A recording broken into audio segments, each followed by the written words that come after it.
Livro do profeta Ageu, título da mensagem também: a glória da segunda casa será maior do que a primeira. Repita com o pastor, diga: a glória da segunda casa será maior do que a primeira. Vamos fazer uma introdução para você entender, nós entendermos mais a palavra. Que introdução, pastor? No livro de Atos dos Apóstolos, anote, eu sempre peço nos cultos, e agora todos os cultos você deve trazer uma caneta, serão especiais para nós a partir de hoje.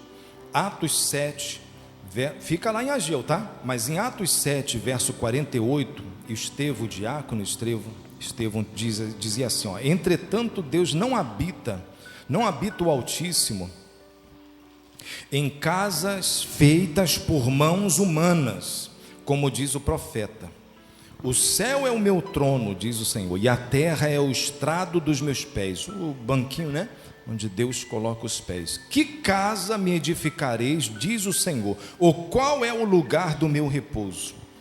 Não foi porventura a minha mão que fez todas essas coisas? Glória a Deus. Então, por mais que existe, que queiramos fazer, não é errado. Os que podem fazer, os que o fazem, colocar a igreja bonita, e alguns até com ouro. Na verdade, os templos foram construídos assim em Israel, e nós vamos falar aqui sobre a construção do segundo templo. Mas Deus diz, Ele não habita. Quando falamos sobre casa e Deus fala sobre casa, Ele está falando sobre duas coisas: a sua obra, o seu templo, sim, para que a sua obra seja feita, mas está falando sobre eu e você. O nosso corpo é a casa de Deus. A Bíblia diz no livro de 1 Coríntios, anote também, em 1 Coríntios capítulo 2, verso 16, e no livro de Efésios, aos Efésios 2, a carta do apóstolo Paulo 2, 22, 1 Coríntios 2, 16 e Efésios 2, 22, que nós somos a habitação, santuário de Deus. Ou seja, Deus habita em nós. Como pode um Deus tão grande? Ele quer habitar dentro de você. Quando a pessoa começa a buscar e sentir mais a presença de Deus, eu perguntei se você sentiu a presença de Deus. Você sente uma emoção, sente um arrepio, sente uma alegria, sente uma paz. É a presença de Deus. Então você tem que buscar mais, temos que pedir mais. Senhor, habita em mim. Senhor, vem mais com a tua presença. E isso se dá em todos os cultos, em especial aos domingos. Quando Deus habita, não tem espaço para insônia, depressão, medo, dúvida, insegurança. Então o que nós precisamos é mais da presença de Deus. Diga glória a Deus, diga venha a presença de Deus, é o que nós precisamos. Amém, gente? E aí as demais coisas Deus vai acrescentando, Deus vai abrindo porta, Deus vai satisfazendo os desejos do meu, do seu coração. Lembra daquela mensagem que pregamos no domingo? Também está já no canal da igreja. Cave um novo poço, é o poço que devemos cavar, o altar da presença de Deus, a vida espiritual. Tem pessoas que o seu poço está seco, porque ela 24 horas, nós temos 24 horas por dia, mas é só televisão, é só internet, é só celular, é não sei mais o que. E cadê a oração, cadê o jejum, cadê a leitura da palavra, cadê a separação do templo? E quando vem a igreja, e o pastor está demorando, e a mensagem, vamos pastor, estou com fome. E às vezes só vem nos dias de Santa Ceia, ou só vem no dia que tem alguma festividade. Não, gente, não pode ser assim. Nossa casa espiritual precisa ser alimentada. Aquilo que alimentarmos mais vai se tornar mais forte. Nós temos duas naturezas, a natureza terrena e a natureza espiritual. Qual você e eu estamos alimentando mais? Mas tem que trabalhar, pastor, tem que descansar, tem que educar filhos, tem que fazer não sei o quê, mas tem que separar o tempo para Deus, para a sua casa espiritual. Tem que separar o tempo, acorda de manhã, já ora, ou vai para o trabalho correndo, ora. Tem que separar um tempo, não tem jeito. A natureza que eu e você alimentarmos, ela vai estar mais forte. Amém, pessoal? Então, entendido isso, sobre casas, sobre templo, Deus também quer que tenhamos um local para congregarmos, um local para adorarmos, um local para que venhamos aprender a sua palavra e, como falávamos, cultuar ao Senhor, cultuar a Deus, prestar culto a Deus. Então, lá no Antigo Testamento, Deus ordenou que fosse criado o primeiro templo de Israel. E Davi ia construir, mas tinha muito sangue nas suas mãos. Deus então diz: você não vai, quem vai ser seu filho, vai ser Salomão. E aí você viu o templo de Salomão sendo construído lá em Israel. Foi o primeiro templo, mas foi destruído. E agora Deus ordena que seja construído o segundo templo. Isso aqui é importante saber, porque há uma profecia do terceiro templo. E também o segundo templo foi destruído quando Jesus falou: não ficará pedra sobre pedra. 70 anos depois de Cristo foi destruído o segundo templo. Esse que nós vamos ler aqui agora, que vamos falar agora. Mas por que é importante aprender um pouco sobre isso, sobre essa história, pastor? Porque a Bíblia diz que vai ser construído o terceiro templo, porque o anticristo vai profanar, ele vai causar escândalo lá, vai querer ser adorado no terceiro templo. E já está um movimento lá em Israel preparando para isso acontecer, ser construído o terceiro templo. E isso quer dizer o quê? Que a igreja vai ser arrebatada antes, tá? Que Jesus vai voltar antes. Então, todos os sinais, profecias, para que aconteça o arrebatamento da igreja, já se cumpriram. Não tem mais: ah, pastor, mas a grande tribulação ainda vai se cumprir outro. Ainda vão se cumprir outros. Mas para a igreja ser tirada da terra, não tem mais nada para se esperar. Pode acontecer agora, pode acontecer amanhã, a gente não sabe. Então nós temos que estar preparados, mais do que nunca a partir de então, porque o terceiro templo já está em andamento e vai vir, depois do arrebatamento da igreja, vai vir o anticristo e vai profanar, né? Aí Jesus falou lá em Mateus 24, quando vires o abominável da desolação, né, profanando o templo, então se refere a esse texto, o terceiro templo. E o que nós vamos ler hoje é a edificação do segundo templo. Mas você entendeu que além do templo da igreja, não estamos falando de denominação, nós somos também o templo de Deus, a casa de Deus. Quem entendeu, diga glória a Deus.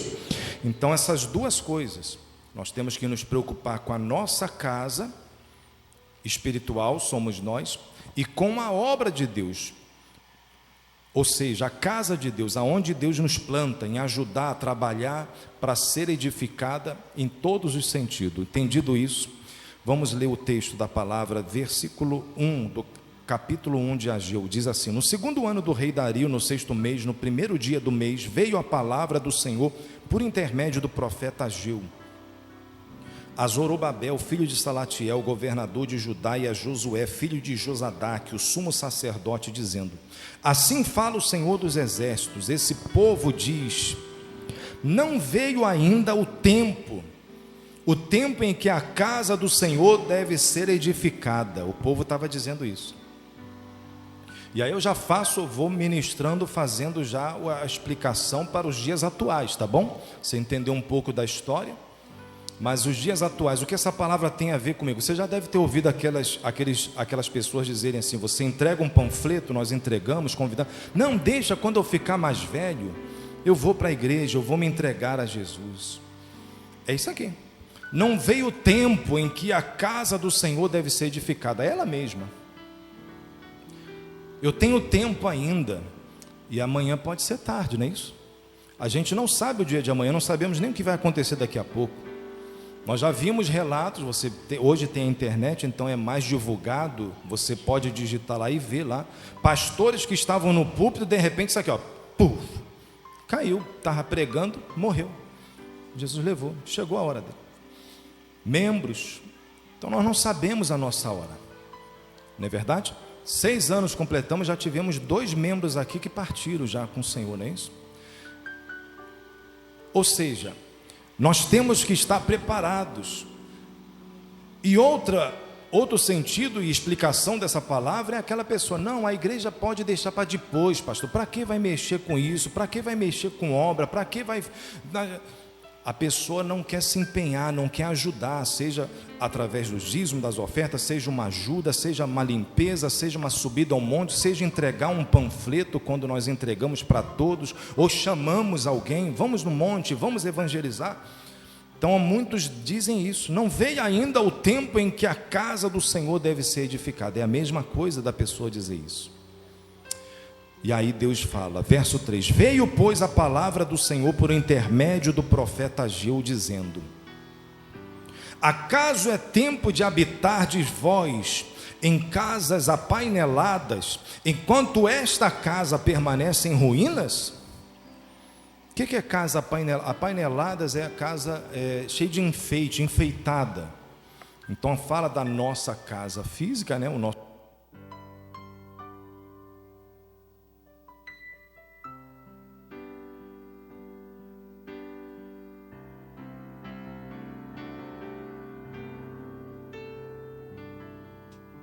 Hoje tem a reserva aqui. Eu teve um culto que não tinha nenhuma, né? Mas estamos gravando, esse espaço é porque trocou a pilha aqui do microfone.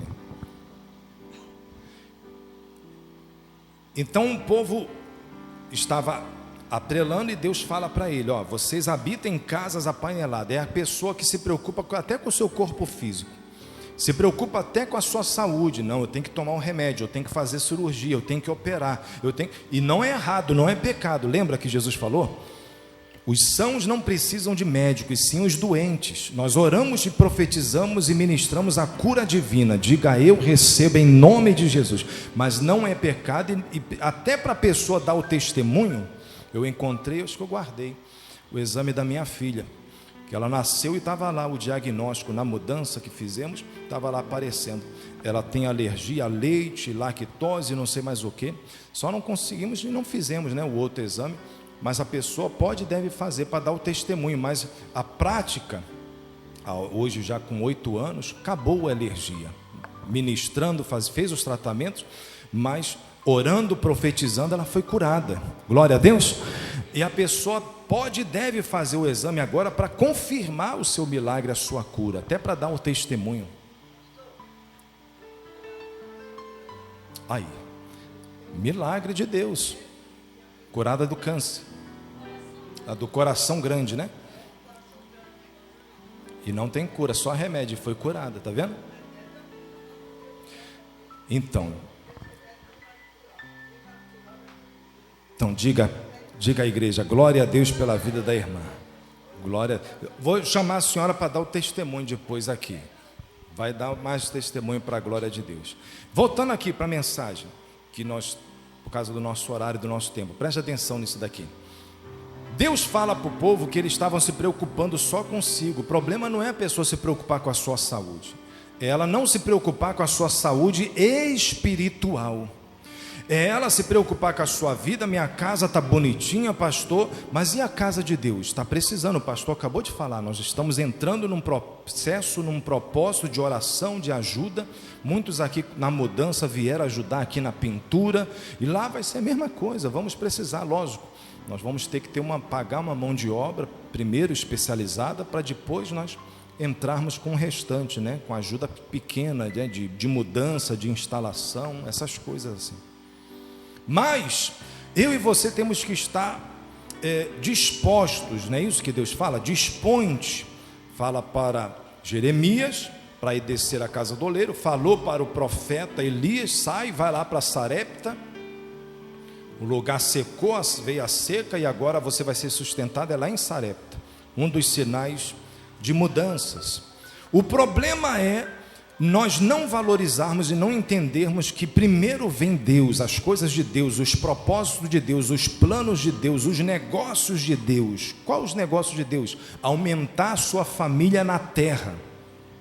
E isso se dá onde? Na igreja, nas igrejas, através do evangelismo, através da pregação do evangelho, através da minha vida, eu estando mais firme, minha saúde espiritual, buscando mais a presença do Espírito Santo.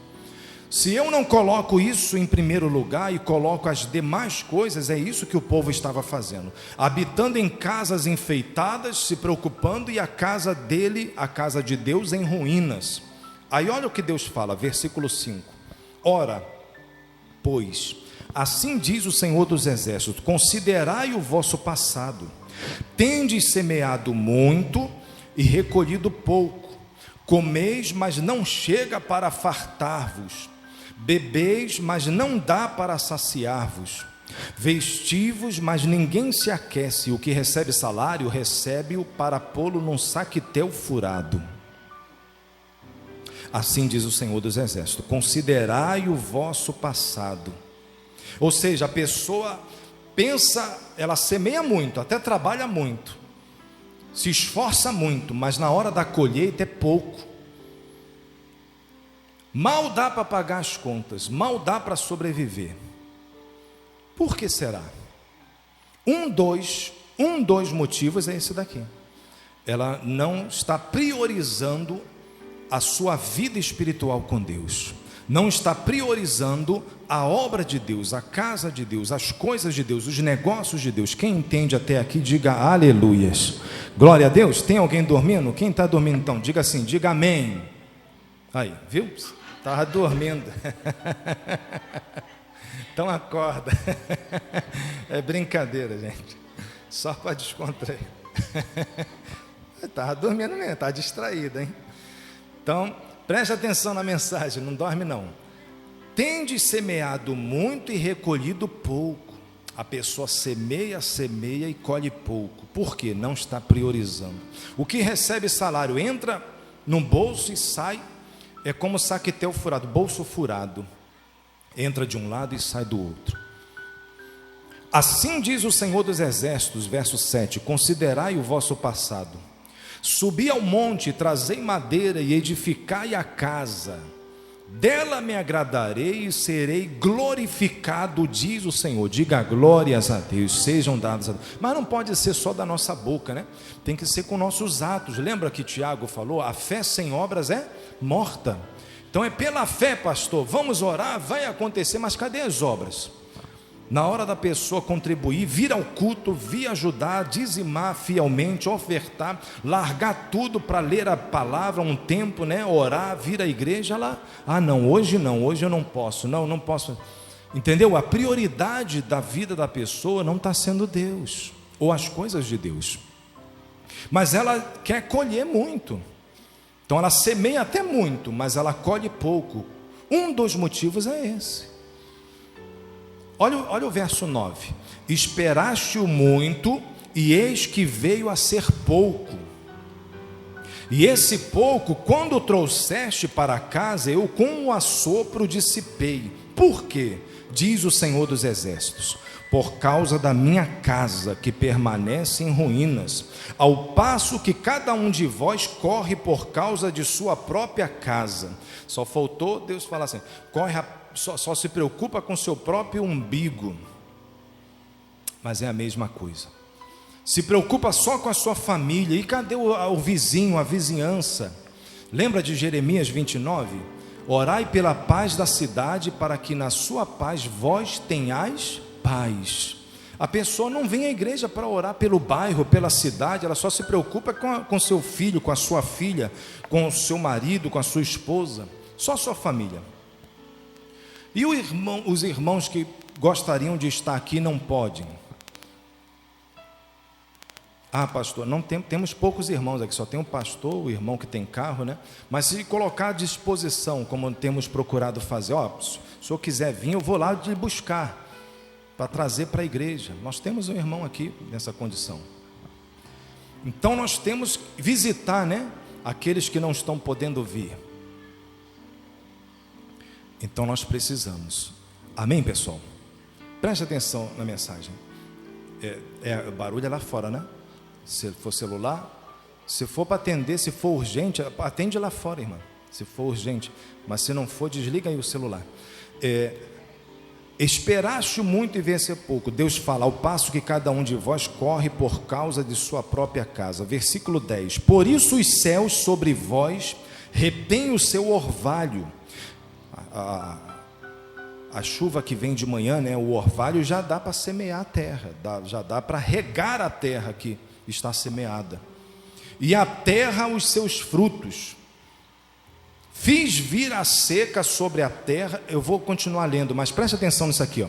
Veja, não foi o diabo, não foi o devorador. Por que não está crescendo? Por que não está progredindo? Por que minha vida? Por que essa área? Por que sei lá que parte? da vida da pessoa, das nossas vidas, não está frutificando mais.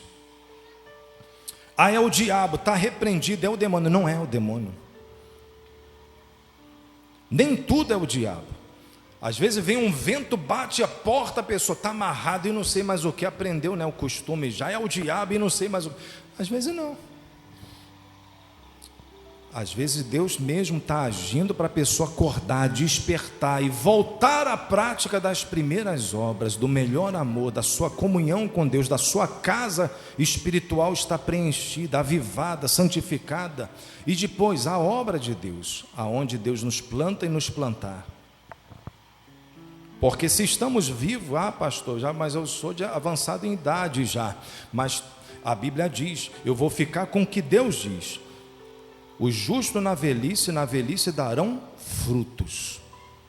Eu vou ficar com o que a palavra diz. É lógico que não vamos mais agir, não vamos mais fazer como outrora. Esse ano o pastor já vai completar aí 50 anos. Agora, daqui a 2 meses. Pode trazer um presente, né? Pode trazer, sabe, um sapato, uma blusa, Aproveitei, né? Mas é brincadeira. O que eu quero dizer... Eu quero dizer que tem coisas que não fazemos mais quando tinha 18, 20, 30 anos, não é verdade? É verdade, isso é para todos. Pastor, já tenho 70, pastor, tenho 80. Lembrando que a eternidade não se compara a quem tem 90, 100 anos, gente, tá? Eternidade é eternidade. A pessoa, estou avançado em idade, mas e a eternidade? Está com Deus ou sem Deus? Porque eternidade é eternidade, não tem comparação. Ok? Então nós temos que estar com Deus e entender que mesmo avançado em idade, mesmo Deus não levou ainda, é porque tem propósito, tem projeto para eu e você cumprirmos aqui na terra, para a glória dele, em primeiro lugar para a sua obra, entendeu? Na família, na casa, na vizinhança, no bairro, na cidade, sermos testemunhas do Senhor. E depois para nós mesmos, e a nossa casa, a nossa família. E não ficarmos só correndo por causa da nossa própria casa, nossa própria vida, nossos próprios desejos, não só isso. Mas às vezes, lembra que Deus mudou a sorte de Jó enquanto ele orava pelos seus 3 amigos? Não era nem tanto amigo assim, né? Porque estava condenando ele. Em vez de ajudar mais, estava só pregando para condenar. Você encontra pessoas assim, às vezes na própria família, né? Que só prega para condenar, acusar, para pesar a mão, mas para levantar, para dar a mão, para ajudar, não. Eram esses 3 amigos de Jó. Mas Deus mudou a sorte quando Jó perdoou e orou por eles. Então a gente tem que orar por eles. Orar por aqueles que nos perseguem, orar por aqueles que nos ofendem. É o que Jesus falou, né? Abençoar aqueles que nos amaldiçoam. É o que a Bíblia ensina, é o que o Senhor Jesus nos ensina. Isso não quer dizer dar um cheque em branco para a pessoa não, tá? Seja parente ou familiar, seja quem for. A pessoa está maltratando e você continua lá deixando, não. Dá a outra face, isso é outra mensagem, mas vamos aqui terminar esse parêntese aqui. Quando Jesus fala, se alguém te fere numa face, dá a outra face, é dar outra oportunidade para a pessoa se arrepender, para a pessoa mudar. É marido, esposa, pai, mãe, filhos, netos, seja quem for, genro, nora. Amém, gente? Isso é dar outra face, não é aceitar a pessoa ficar desrespeitando, maltratando. Que negócio é esse? Não pode, né? É dentro da igreja, é fora da igreja, é na família, no bairro, na cidade, não. Porque é crente, porque é cristão, porque é pastor, tem que aceitar isso, tudo tem que aceitar. Quem falou isso? Jesus no templo meteu o chicote mesmo àqueles que estavam desrespeitando dentro da igreja. Então, voltando para o nosso texto aqui, fechando esse parêntese, Deus fala, os céus estão retendo sua chuva por causa disso. Eu fiz vir a terra seca, verso 11, fiz vir a seca sobre a terra e sobre os montes, sobre o cereal, sobre o vinho, sobre o azeite, sobre o que a terra produz, como também sobre os homens, sobre os animais e sobre todo o trabalho das mãos. Então não era o diabo, era Deus. Entendeu? Qual o motivo? Quem fez secar lá a terra quando Elias estava lá indo para Sarepta? Deus. Os corvos não iam alimentar mais e Elias profetizou, abriu a boca para profetizar que ia vir a seca, não ia chover. Então tem coisas que não é o diabo, é a própria pessoa abre a boca para falar, Deus confirma: o que sair da minha e da sua boca tem poder. Cuidado com o que você fala. O diabo entra depois para querer confundir, para querer expandir. E ao contrário também, quando você e eu recebemos alguma palavra que não é de Deus e está endemoniado, o diabo vai voltar e você é um fracassado, você é doente, você é falido, você não sei o que, você é um desvalido. Olha, desvalido eu sou diante de Deus, mas aqui na terra eu sou filho de Deus, eu sou uma bênção, eu sou curado, eu estou curado. Pastor, mas eu ainda estou enfermo, mas poderia estar pior. Jesus me curou, como a irmã falou ali, né? Está aqui em pé, mas eu tenho outro problema, mas esse aqui Deus me curou, esse outro também Deus vai me curar, eu creio. E se não curar, pastor? Eu vi pastores, pastoras que partiram e não foram curados, mas curou a alma, não importa. Ou pensa que a morte sempre vai vir só quando estivermos dormindo? Pode vir de forma mais estúpida, perdão da palavra, né? Pode acontecer. A gente não sabe. Eu li o texto aqui de Estevão, que ele falou que Deus disse que não habita, mas Estevão foi morto, que é o obreiro, o diácono Estevão, apedrejado, sendo apedrejado, morte violenta. Então a gente não sabe como vai ser. Jesus falou, né? Ó Pedro, você vai ser levado para onde você não quer, dizendo com que morte a morte dele glorificaria a Deus. Aí ele ficou preocupado com João, e esse daí? Aí Jesus falou, que não te interessa. Em outras palavras, Jesus falou isso mesmo, não te interessa. Jesus falou assim, que te importa como ele vai morrer? Se eu quiser que ele viva, né? Aí pensaram que ele ia viver até a morte, que ia viver para sempre, não ia morrer. Mas João, a tradição histórica diz que ele morreu de velhice, né? Era para ser morto, milagrosamente foi lançado um caldeirão de óleo quente, que diz a tradição, os livros de história judaica, não está escrito na Bíblia, mas ele foi milagrosamente livre. E aí teve a revelação do Apocalipse, escreveu o Evangelho de João, as cartas de 1ª, 2ª, 3ª João e a revelação do Apocalipse, até a sua morte de velhice. Então a gente não sabe como é que vai ser, e quando vai ser, e como vai ser glorificado a Deus a nossa morte. Pode ser uma doença, não sei. O importante é a gente saber que a eternidade vamos estar com Cristo e não temer a morte, mas cuidar da nossa casa espiritual. É isso que Deus está falando. Quem entende, diga glória a Deus. Então, para terminar, verso 12.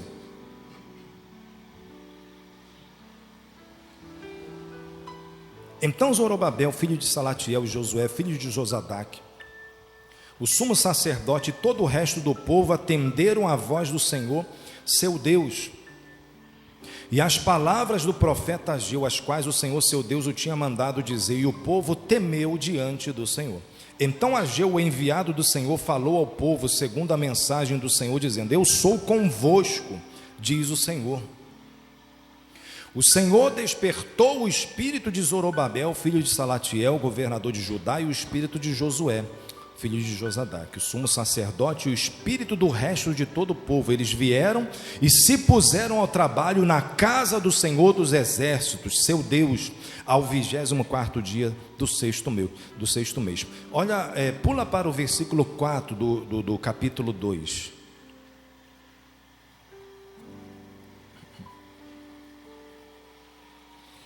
Diz assim, ora, pois, sê forte, Zorobabel, diz o Senhor, e sê forte, Josué, filho de Josadaque. Fala para o irmão da sua esquerda, da direita, diga, seja forte em Deus. Eu sou fraco, amém? Você é fraco, não tenho pastor, eu sou fraquinho, não tenho força, mas em Deus você vai vencer, em Deus você é forte, em Deus nós somos mais fortes. Então Deus fala, sê forte. E todo o povo da terra, ser forte, diz o Senhor. E depois o quê? E trabalhai. Eu quero prosperar, eu quero progredir. Então tem que ter trabalho, tem que trabalhar. Pastor, sou aposentado, mas tem um trabalho na igreja de oração, de jejum. Porque eu sou convosco, diz o Senhor dos exércitos. Você tem algum projeto, algum plano, alguma coisa? Primeiro, o que Deus está falando para nós? Priorizar a nossa vida espiritual, priorizar a casa de Deus, a obra de Deus, e depois lutar por aquilo que queremos, trabalhar, orar, clamar, perseverar, porque eu sou convosco, diz o Senhor dos Exércitos. Diga glória a Deus. Quem está entendendo até aqui, diga amém.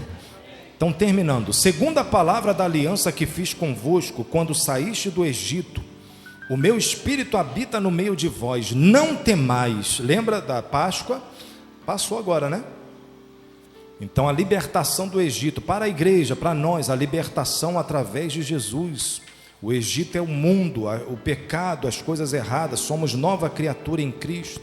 Pois assim diz o Senhor dos Exércitos, ainda uma vez, preste atenção para a gente terminar. Dentro em pouco, farei abalar o céu e a terra, o mar e a terra seca. Farei abalar todas as nações e as coisas preciosas de todas as nações virão. E encherei de glória esta casa, diz o Senhor dos Exércitos. Levante a mão direita e diga: eu recebo essa profecia, eu recebo essa palavra. Diga: como igreja, nós recebemos para este ministério também, em nome de Jesus. Verso 8 e 9, Deus diz: minha é a prata, meu é o ouro, diz o Senhor dos Exércitos. A glória desta última casa será maior do que a da primeira, diz o Senhor dos Exércitos. E neste lugar darei a paz, diz o Senhor dos Exércitos. De novo, diga: eu recebo, nós recebemos em nome de Jesus. Você vai receber de novo, mas deixa eu explicar. O que é isso, pastor? Já na introdução eu falei, a glória da segunda casa, o segundo templo construído será melhor do que o primeiro. Hoje, atualmente, esse segundo também foi destruído, 70 anos depois de Cristo. Aí onde eu falei que vai ser construído o terceiro templo, que é para que o anticristo venha profanar, né, a profecia. Mas antes disso, a igreja é tirada da terra, é arrebatada, mas já está começando lá em Israel, essa preparação. Agora, isso é a parte histórica. E a parte espiritual, para mim e para você da mensagem, essa parte. A glória da última casa é o nosso novo estado, até espiritual. Pastor, eu perdi o melhor amor, eu voltei para a igreja agora, eu estou agora me intensificando melhor, Deus está falando comigo que eu tenho que me preocupar mais com a minha vida espiritual e com a obra de Deus, e aonde Ele quer que eu fique plantado, aonde Ele quer que eu congregue, para evangelizar, para me dedicar mais, está aqui, ó, Deus está falando, a glória desta última casa vai ser maior do que antes. O que passou, passou, não é para esquecermos, temos que reconhecer, pastor, aquela igrejinha, aquele pastor que me batizou, e não sei mais o que, amém, mas já passou. Deus está trazendo coisas novas, uma nova unção, novas bênçãos, novas palavras, novos milagres, e você tem que estar apto para receber. Você tem que estar nessa mesma direção que Deus está falando. Pastor, mas e minha dificuldade financeira? Deus está falando, minha é a prata e meu é o ouro. Ele é que sustenta a sua obra, Ele é que vai enviar os recursos de todos os lugares, todas as nações até. Coisas preciosas virão e Ele vai encher de glória. Que casa? Só a casa física? Ao ministério aonde Deus está nos plantando, por exemplo, aqui na casa de oração? Não, a casa espiritual. Esse também, sim, amém? Diga amém. E também nossa vida espiritual, nossa casa espiritual. Ele vai estar trazendo coisas novas, progresso, multiplicação, prosperidade. E quando falamos de prosperidade, não falamos só de dinheiro, mas também o é, porque Deus diz, minha é a prata e meu é o ouro. Mas prosperidade também de saúde, de paz, de alegria, comunhão com Deus, de coisas de unção nova, coisas novas de unção nova com Deus, intimidade maior com Deus. Quem entende, diga glória a Deus. É isso que você e eu estamos precisando, é isso que a igreja hoje está precisando, e no geral podemos falar, mas em especial aqui. Por quê? Porque é eu e você que estamos aqui ouvindo essa palavra, e todos que virão e ouvirão através do canal da igreja, né? Essa mensagem que estamos e estaremos ministrando. Então Deus está declarando, olha, eu sou com vocês, mas seja forte, trabalhe. Porque, pastor, eu já estou meio desanimado com isso, com aquilo outro. Mas se Deus não quisesse nada conosco, Ele já teria te levado, nos levado. Então, se estamos aqui, é porque Deus tem projetos e planos e nós temos que cumprir nossa missão. É orar, é jejuar, dizimar, ofertar, evangelizar, e ora pelo pastor, pela nossa família missionária, pelo nosso ministério, ora pelo irmão da esquerda, da direita, de frente, de trás. Quem entendeu, diga glória a Deus. Então, essa é a sua, a minha, nossa missão. Primeiro as coisas de Deus. Porque quando não se faz isso, a pessoa espera muito, receber muito, mas vem pouco. As coisas ficam mirradas. Saúde, finanças, paz, nunca expande, nunca progride. Às vezes anda 1, 2, 3 passos para frente, daqui a pouco retrocede de novo. Entendeu? E nunca avança. Há uma frase que diz assim: o liberto, a pessoa liberta se concentra no seu futuro. A pessoa que é escrava, ela se concentra no seu passado. Então ela sempre fica remoendo o passado. E até dentro das igrejas. O passado, mas fizeram isso ou deixaram de fazer aquilo outro. Ela nunca é uma pessoa escrava ainda, é uma pessoa que não é totalmente liberta.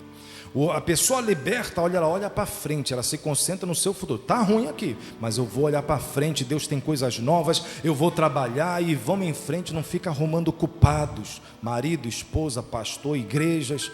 Ela olha para frente e sabe que Deus é com ela, e Deus está dizendo: seja forte, trabalhar. E trabalhar o que, pastor? Orar, jejuar, vir à igreja, ler a Bíblia, e a outras partes condizentes à vida financeira, trabalhar mesmo.